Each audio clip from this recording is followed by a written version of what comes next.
खुदावंद यस्सु मसीह के नाम में आपको सलाम। अजीज़ों, बात करेंगे आज पुराने अहदनामा की किताबों में से नहमीया की किताब के खुलासे पर। नहमीया की किताब खसूसी तौर पर अपने मुसन्निफ का नाम बयान नहीं करती, मगर दोनों यहूदी और मसीही रवायात में अज़रा को इस किताब के मुसन्निफ के तौर पर तस्लीम किया जाता है। ये बात हकीकत पर मबनी है कि अज़रा और नहमीया की किताबें असल में एक ही किताब थीं, जिसे दो हिस्सों में तकसीम किया गया है। नहमीया की किताब गालबन 445 कबल अज़ मसीह से 420 कबल अज़ मसीह के दरमियानी अरसा में कलमबंद की गई थी। नहमीया की किताब बाइबल की तारीखी किताबों में से एक है, जो कि बनी इसराइल की बाबली असीरी से वापसी पर यरूशलेम में हैकल की तामीर नो की कहानी के बयान को जारी रखे हुए है। नहमीया 1 बाब 3 आयत।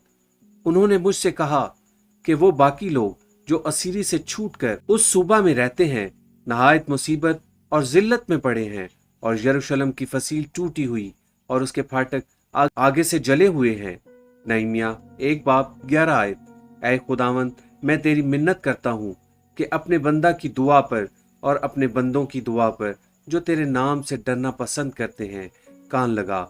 और आज मैं तेरी मिन्नत करता हूँ, अपने बंदा को कामयाब कर और उस शख्स के सामने उस पर फजल कर। मैं तो बादशाह का साकी था। नहमीया 6 बाब 15 ता 16 आयात। गर्ज 52 दिन में अलूल महीने की 25वीं तारीख को शहर पनाह बन चुकी।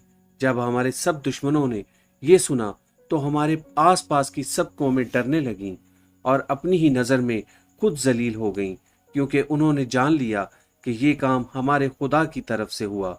मुख्तसर खुलासा, जब नहमीया ने यह खबर सुनी कि यरूशलेम में हैकल की तामीर नौ हो रही है, तो उस वक्त एक अबरानी की हैसियत से मुल्क फारस में था। वो ये जानकर बहुत फिक्रमंद हुआ कि शहर की हिफाजत के लिए फसील नहीं है। उसने खुदा से दुआ की कि वो शहर के बचाव के लिए उसे इस्तेमाल करे। खुदा ने उसकी दुआ के जवाब में फारस के बादशाह अरतशश्ता के दिल को नर्म कर दिया, जिसने ना सिर्फ नहमीया को बरकत बख्शी बल्कि इस मंसूबे के लिए इमदाद भी फराहम की। नहमीया को यरूशलेम वापस जाने के लिए बादशाह की तरफ से इजाज़त मिल गई और वो उस इलाके का हाकिम भी मुकर्रर कर दिया गया। मुखालिफ और इल्ज़ाम तराशी के बावजूद दीवार बनाई गई और दुश्मन खामोश हो गए। लोग नहमीया से बहुत मुतासिर हुए और शदीद मुखालफत के बावजूद उन्होंने बहुत सी दायकी इमदाद और इफरादी कुव्वत के जरिए से हैरान कुन तौर पर फसील को 52 दिनों में मुकम्मल कर दिया।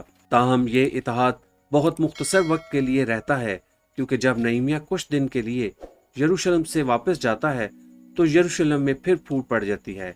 जब नहमीया फिर वापस आता है तो वो फसील को मजबूत मगर लोगों को कमज़ोर पाता है। लिहाजा वो सख्त अल्फाज इस्तेमाल करते हुए लोगों को इखलाकी तालीम देना शुरू करता है। सो मैंने उनसे झगड़ कर उनको लानत की और उनमें से बाज को मारा और उनके बाल नोच डाले। 13 बाब 25 आयत। वो लोगों की दुआ और इस बात में हौसला अफजाई के जरिए हकीकी इबादत के अमल को असर नो बहाल करता है कि वो खुदा के कलाम को पढ़ने और उससे जुड़े रहने के वसीला से अपने ईमान को मजबूत रखें। पेशन गोइयां। नहमीया एक दुआ गो शख्स था। वो अपने लोगों के लिए बड़े जज्बे से दुआ करता था। 1 बाब। खुदा के लोगों के लिए उसकी पुरजोश शफायत हमारे अजीम दरमियानी यस्सु मसीह की पेशन गोई है, जिसने यूहन्ना 17 बाब में दर्ज अपनी दुआ में अपने लोगों के लिए दर्दमंदी के साथ दुआ की थी। नहमीया और यस्सु दोनों खुदा के लोगों के लिए गहरी मोहब्बत रखते थे, जिसका इजहार उन्होंने खुदा के हजूर दुआ और लोगों के साथ सुलह करवाने की सूरत में किया था। अमली इतलाक। नहमीया ने बनी इसराइल के दिलों में मुकद्दस साहिब की इज्जत और मोहब्बत को परवान चढ़ाने में उनकी मदद और रहनुमाई की।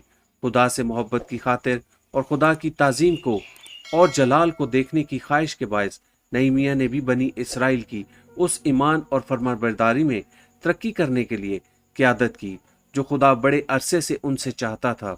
इसी तरह मसीहियों को भी चाहिए कि वो कलाम मुकद्दस की सच्चाइयों से मोहब्बत करें और उनके लिए अपने दिलों में एहतराम रखें, उन सच्चाइयों को याद रखें, उन पर दिन और रात गौर गौस करें और अपनी हर रूहानी कमी को पूरा करने के लिए उनकी तरफ रजू करें।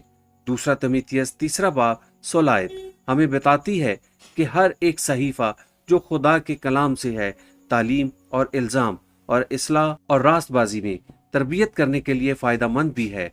अगर हम बनी इसराइल की तरह रूहानी बहाली का तजर्बा हासिल करना चाहते हैं, नहमीया 8 बाब 1 ता 8 आयत, तो उसका आगाज हमें खुदा के कलाम से करना होगा।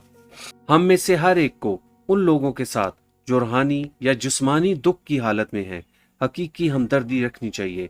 किसी के लिए हमदर्दी महसूस करना मगर मदद के लिए कुछ ना करना बाइबल के मुताबिक बिल्कुल बेफायदा रवैया है। बाज़-औक़ात दूसरों की मुनासबत खिदमत करने के लिए हमें अपने आराम को छोड़ना पड़ता है।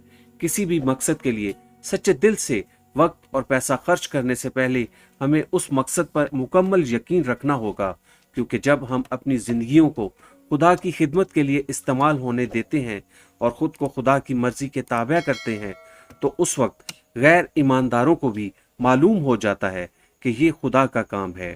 खुदावंद आप सबको बरकत दे।